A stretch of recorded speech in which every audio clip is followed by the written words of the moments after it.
এসে নিরাপত্তা দেয়নি। পুলিশ বাহিনী গাদ্দারি করতে আমাদের ভাইদের সাথে। এই পুলিশ বাহিনী ভেঙে দিতে হবে। এরা আওয়ামী লীগের দোসর, এদের বিচার করতে হবে। এরা আমাদের নিরাপত্তা দেয়নি, এরা আমাদের নিরাপত্তা দিতে ইচ্ছাকৃত ভাবে এই পরিকল্পনা করছে, আমাদের পরিকল্পিত ভাবে এটা করছে ভাই।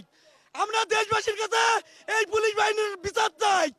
এখানকার পরিস্থিতি যদি আরেকটু জানিয়ে রাখি যে যখন আমরা দুইটার সংবাদ সংযোগে জানাচ্ছিলাম যে গোপালগঞ্জে পথসভা করছে নানা বাধা বিপত্তি পেরিয়ে জাতীয় নাগরিক পার্টির, এই পথসভা শেষ হয়ে তারা যখন গোপালগঞ্জ সদর ছেড়ে শরীয়তপুরের উদ্দেশ্যে রওনা হবেন, বের হবার আগেই কিন্তু সকল প্রবেশ পথে স্থানীয় আওয়ামী লীগ নিষিদ্ধ ছাত্রলীগের নেতাকর্মীরা ইট পাটকেল দেশীয় অস্ত্রশস্ত্র সহ তারা এই জাতীয় নাগরিক পার্টির গাড়িবহরে হামলে পড়ে এবং একই সাথে আমরা সাংবাদিকদের গাড়ি বহরে কিন্তু তারা হামলা করে। আমাদের ৭১ টেলিভিশনের গাড়িতে লক্ষ্য করে তারা ঢিল ছুড়ে এবং আমাদের গাড়ির কাজ ভেঙে যায় অল্পের জন্য। আমি এবং আমার যিনি ক্যামেরা পার্সন রয়েছেন তিনি বেঁচে গিয়েছেন। তবে পরিস্থিতি এখন খুবই খারাপ পরিস্থিতি আমরা লক্ষ্য করছি। বাহিরে যারা রয়েছেন তারা কি অবস্থায় আছেন আমরা জানি না, তবে বেশ কয়েকটি গাড়ি আমরা পুলিশ সুপারের কার্যালয়ে নিরাপদে আসতে পেরেছি।